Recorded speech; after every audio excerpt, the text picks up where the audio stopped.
Welcome to Rewire Yourself Rich, the podcast for the woman who's done with temporary bullshit mindset shifts and ready for a full nervous system level identity upgrade. The woman who knows she was born to transform the world with her unique superpowers. I'm your host, Kelly Pender, wealth identity rewiring expert, intuitive mentor, and creator of the Rich Coded Method. In our world, we don't manifest like needy ass bitches. We re-encode the big fucking deal wealthy woman back into yourselves. We shift your DNA to remember who the fuck you are.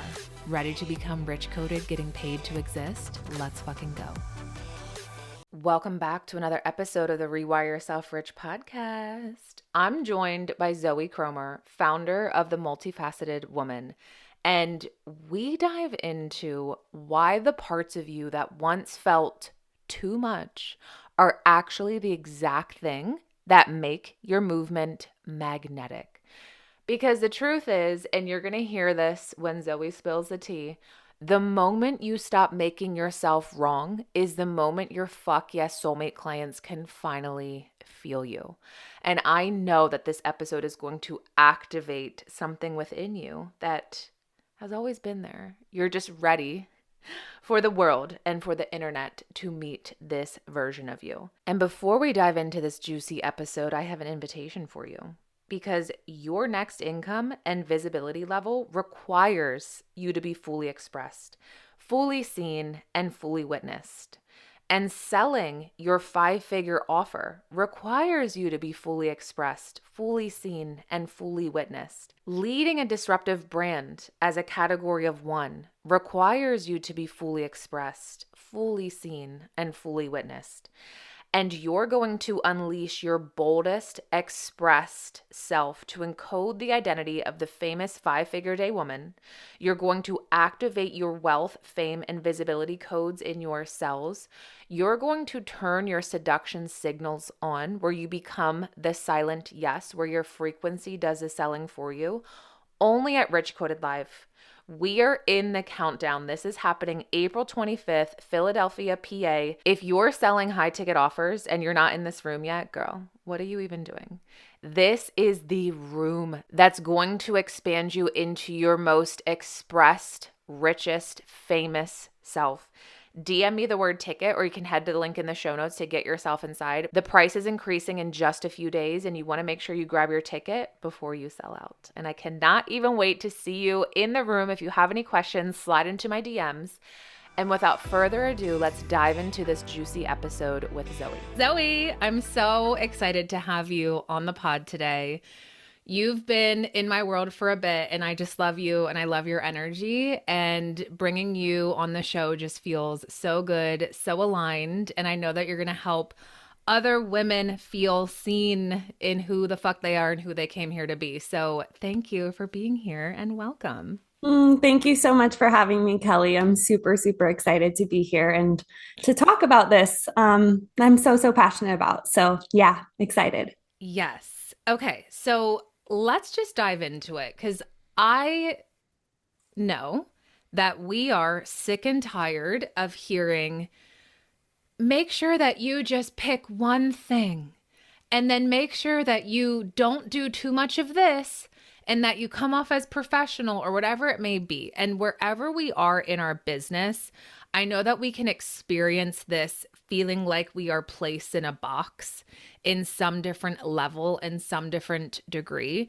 And I'd love to hear from you how you really are taking ownership of being multidimensional, multifaceted, and really just standing strong in that and leading your movement with women to allow themselves to be multidimensional and faceted. I'd love to hear all the things. Spill the tea.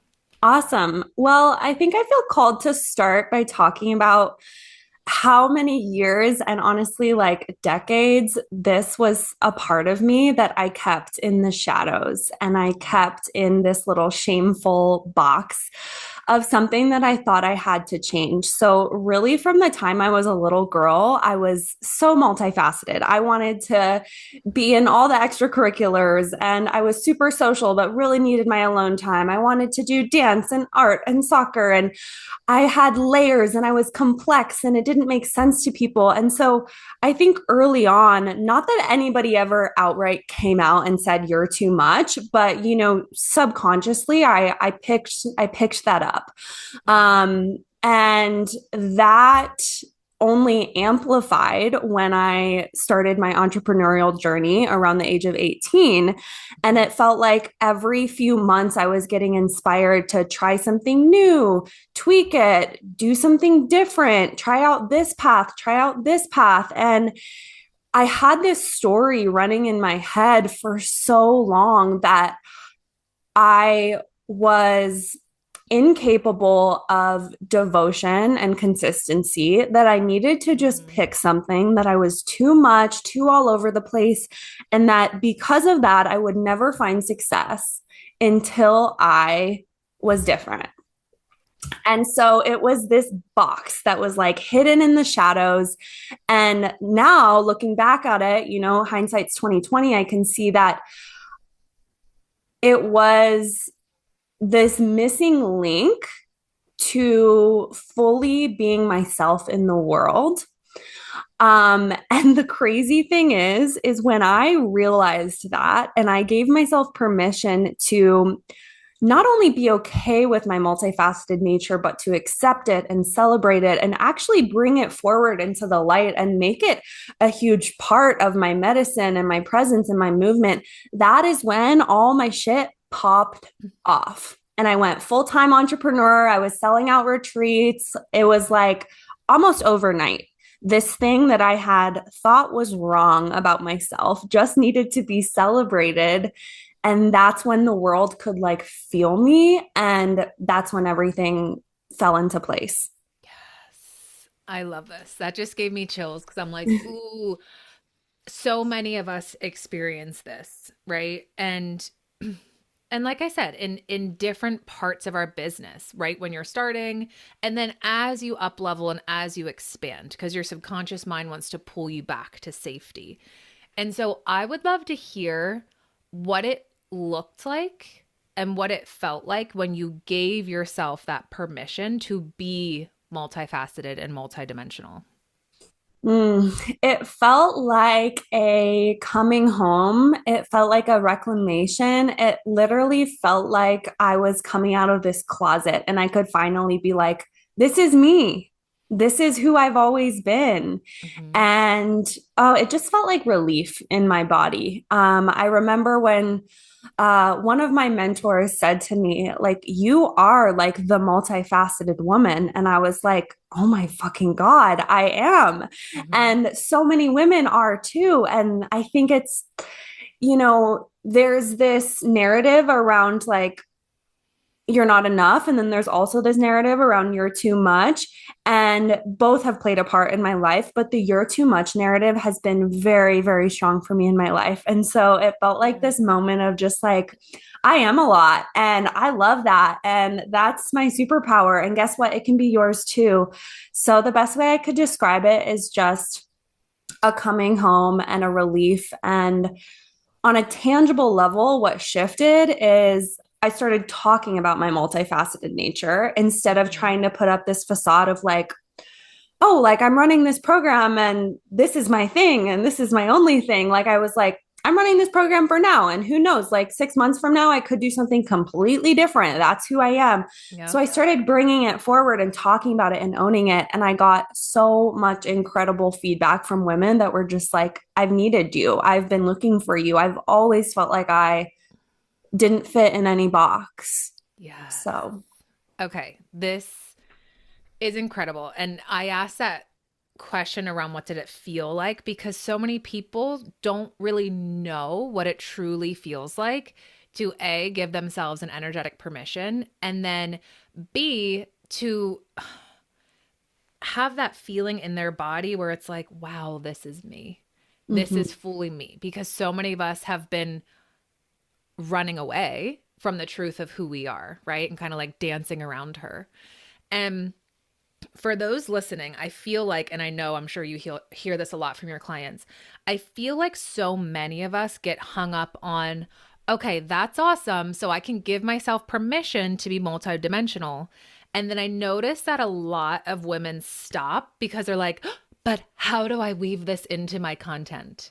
But then how do I show up online? But then how do I talk about this when I'm speaking or in my copy and in my messaging?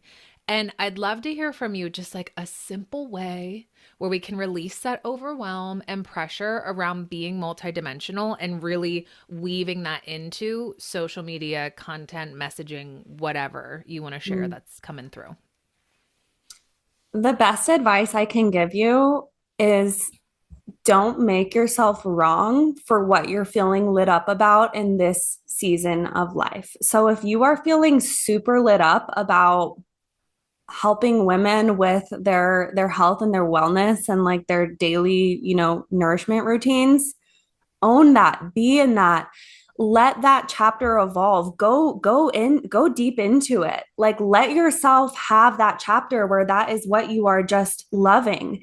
And don't make that wrong and don't stress about, well, what if in 6 months I want to shift to more of a focus on love or money? It's like, then in that moment, you will know and you will shift and people can follow. And if they can't, they're not your people. And so the biggest thing is to just notice where you're making yourself wrong,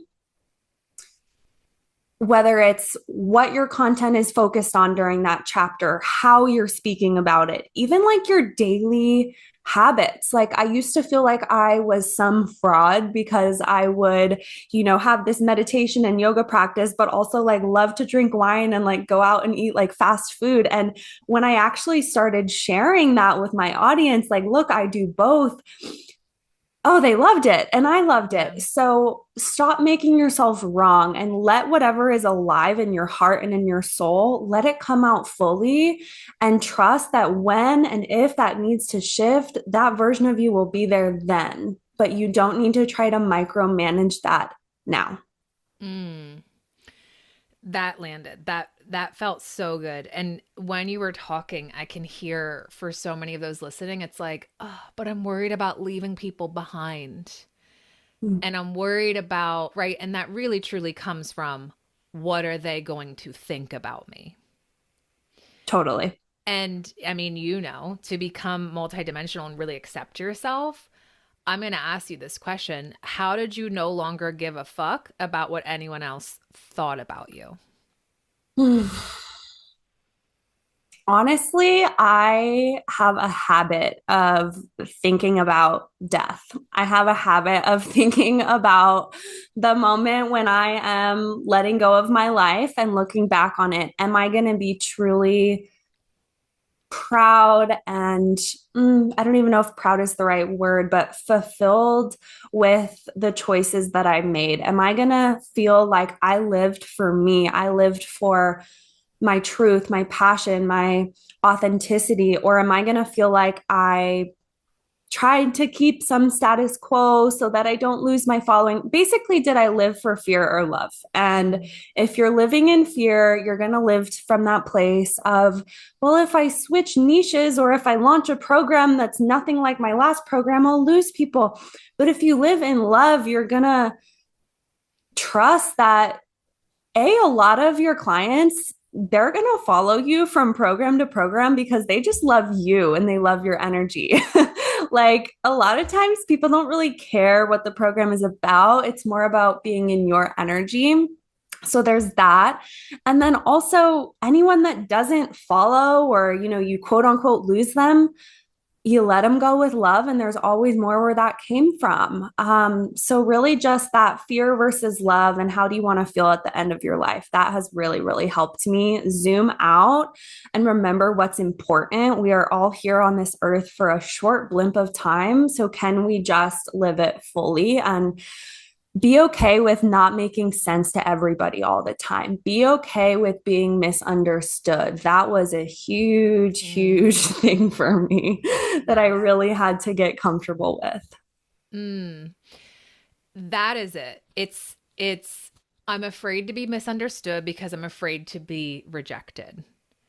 Right. And Yeah. so when you take ownership of your multidimensional self, you're also taking ownership of understanding yourself, where if someone else doesn't understand you, it doesn't matter because you understand you.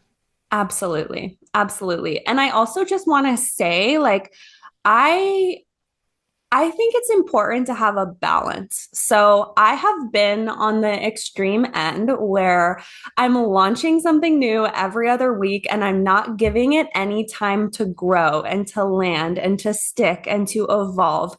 And there is an imbalanced, multifaceted nature that can manifest as a lack of patience, just like jumping ship immediately if you feel like something isn't quote unquote working. I definitely have experienced that. And so Mhm. that can happen.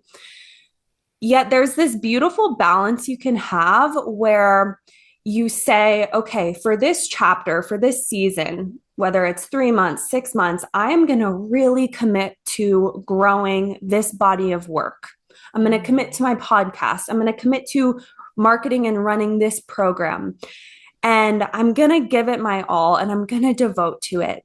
And after that season is up, if I want to continue on that path, great. If I'm feeling called somewhere else, great. So there is a way to balance having so many passions and ideas with also a healthy sense of devotion and patience and consistency that I really needed to learn in order to see success and growth in my business as an entrepreneur. I'm so happy you said that because it's really easy for us, like you said, to get impatient and to jump ship. Yeah. Right. So I really love how you shared that and explained that so beautifully. It's like you can be multidimensional and also have this spaciousness for things to grow and blossom before it's like dart off to the next thing. Exactly. And just because you have a million amazing ideas doesn't mean that all those ideas have to come to fruition right now.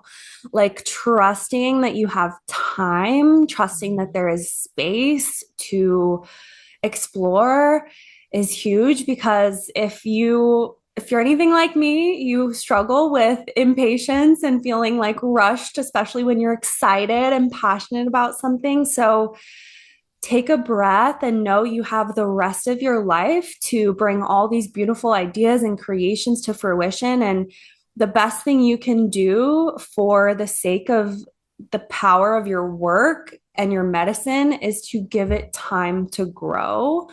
Um, and if you're anything like me, you need like two or three things that you're growing and building at all times to feel fully fulfilled. And that's what I've learned. If I feel my best when I have a program I'm running and a retreat and my podcast, like I just work best that way. So also know yourself and figure out what is a good flow for you.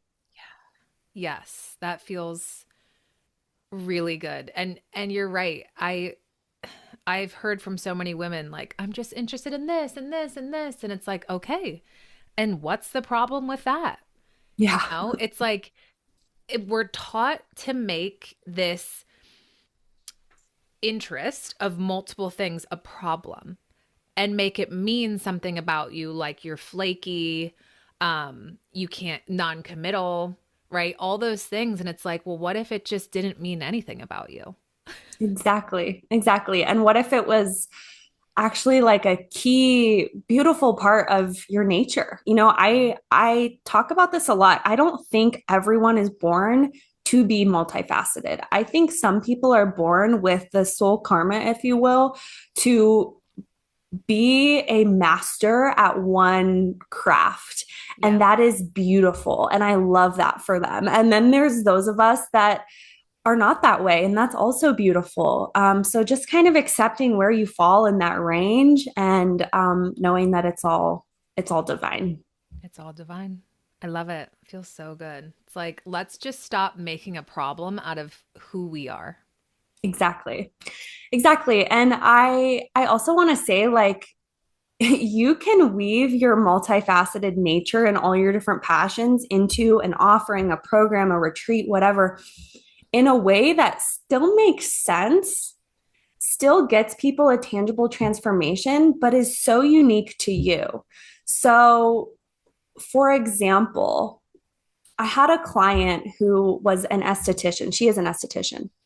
And yet she's not your average esthetician. She loves to go out and rave and party, and she doesn't have a 12-step skincare routine. She doesn't like the whole clean girl aesthetic. She's more like messy girl, fun vibes, kind of like there's just a beautiful grittiness, if you will, about her. And for so long, she told herself, if I'm going to be an esthetician, I have to be this like clean girl and have this perfect skincare routine. And she realized that actually by being the esthetician who's not going to shame you for going out and raving, who's not going to shame you for buying the drugstore skincare, who is a little messy and a little rough around the edges, it gave her this edge, and it actually attracted the perfect clients to her that didn't want an esthetician that made them feel wrong. They wanted someone that they could relate to that could also give them facials.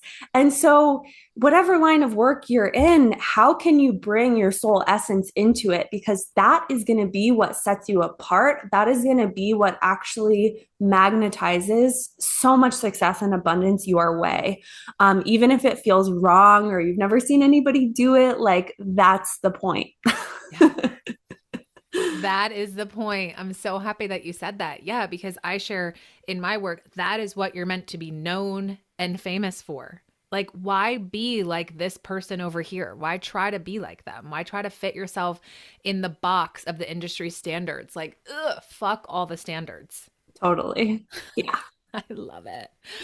I wanted to circle back when you were talking about superpowers. Mm-hmm. So I love how you said before we hit record, that your too muchness is your superpower.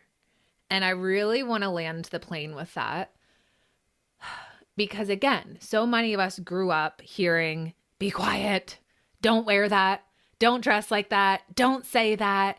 And so many of us have truly heard from parents, from siblings, from teachers, family, you're being too much, tone it down, you're being too much.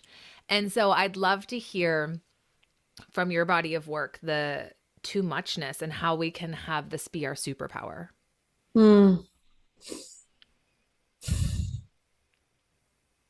I think the first step is just being okay with being uncomfortable. If you have spent your whole life trying to dim down, fit in, chill out, water yourself down, deciding to switch that on its head at 20, 30, 40 years old is going to be super fucking uncomfortable. And you're going to meet a lot of resistance and a lot of growth edges. So don't be surprised when it doesn't feel like rainbows and butterflies.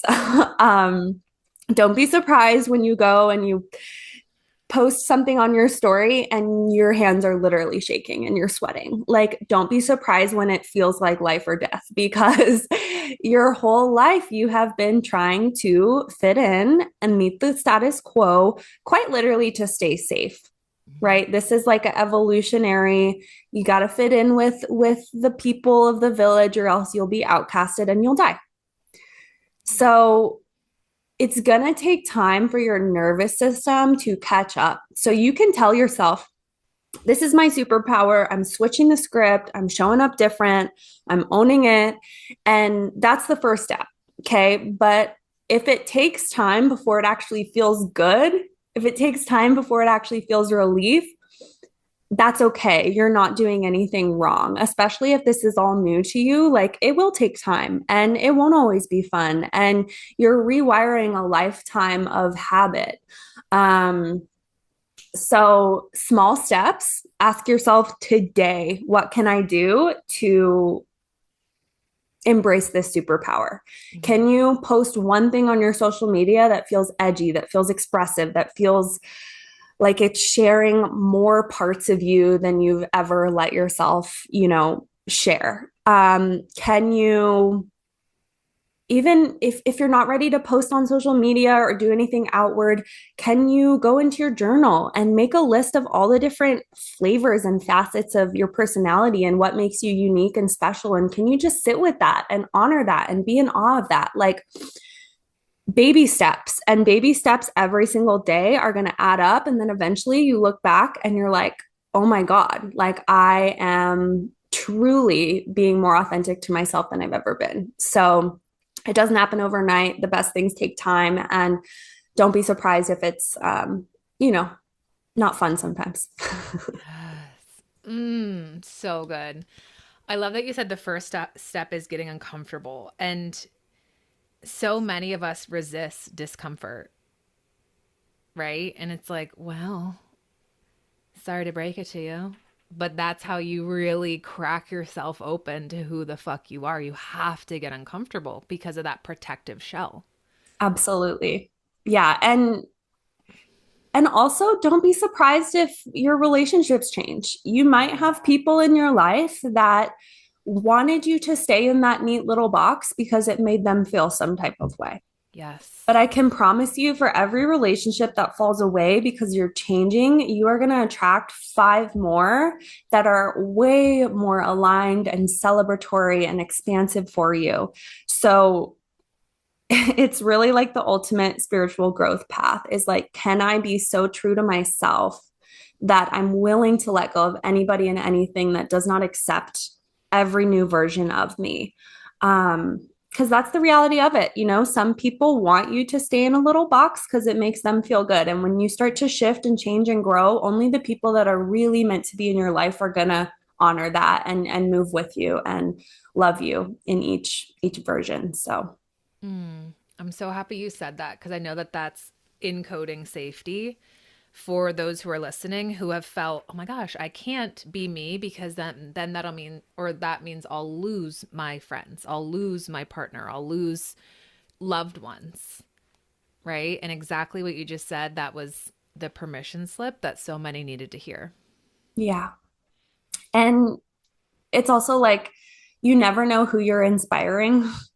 The very same people that might be very triggered by your change and your growth also might deeply need that trigger to inspire them to realize that they too can break free of their box. They too can live outside of the lines. So just remembering again, zoom out, zoom out. It really, really helps me to just zoom out and see like the bigger picture of we are all souls, we all have contracts, we all have karma, we are here to live out. And the best thing you can do for the ones you love is to be as fully and unapologetically yourself, because that is going to catapult them into more of their soul growth, even when it doesn't feel good all the time.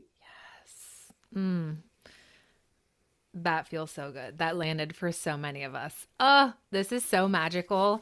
Is there anything else that wants to come through you to share with the multidimensional woman that you're feeling Mm. called to share? Just know that you are seen and felt and celebrated for all of you. And um, you are more powerful than you could even imagine. And something really, really extraordinary happens when you embrace the fact that you don't fit into a box and own it and sing it from the rooftops and celebrate it. And you are going to just shine that much brighter. So you're not alone. You're not alone. And I see you and I love you and I celebrate you. That was beautiful. Thank you. That feels so good. This is amazing. I could speak to you forever. Tell us where we can find you and how we can work with you. Absolutely. So, probably the best way to connect with me is on Instagram. My handle is Zoe Louise Kromer. And oh gosh, okay, a couple of things that are really lighting me up right now that I'd love to share with you. Number one is I have an inner child retreat coming up in Sedona in April, which I'm so, so, so excited about. This is like not your average retreat. We're not doing yoga. We're not doing meditation. We're not doing any of that. This is play. This is fun. This is dress up dance parties, squirt gun fights, finger painting, flower crowns. This is like 3 days to just unleash that part of you that has forgotten probably how to play and laugh and be silly. We're already about 50% full. So I would love to invite anyone to that. If that calls to you, there's all the info on my Instagram. And then also, I've recently opened up a business collective called the Rosebud Business Collective. And this is for multifaceted female entrepreneurs who really want a solid community and a home base where they can receive trainings, personal coaching, community support, hype, and just really be seen and celebrated in all of their multidimensional nature. So that's like a membership style collective, and it's really, really lovely, and would love to invite you into that as well. So all of this can be found in my Instagram if you're interested, and would love to reach out and connect. So don't be shy. Yes. Amazing. We will put all of that in the show notes. Thank you so much for being here, for sharing your magic, your medicine, your just beautiful perspective on being the multi-dimensional woman. That was so incredible. Thank you so much. Thank you so much for having me. My pleasure. If you loved this episode as much as I did, please take a screenshot and tag me on Instagram so I can share you and your incredible body of work to my network and celebrate you. And as a special abundance gift, please give us a 5-star rating and review on Apple Podcasts. Take a screenshot, send it to me on Instagram, and I'll send you my sexy sales hypnosis to rewire yourself rich in your sleep.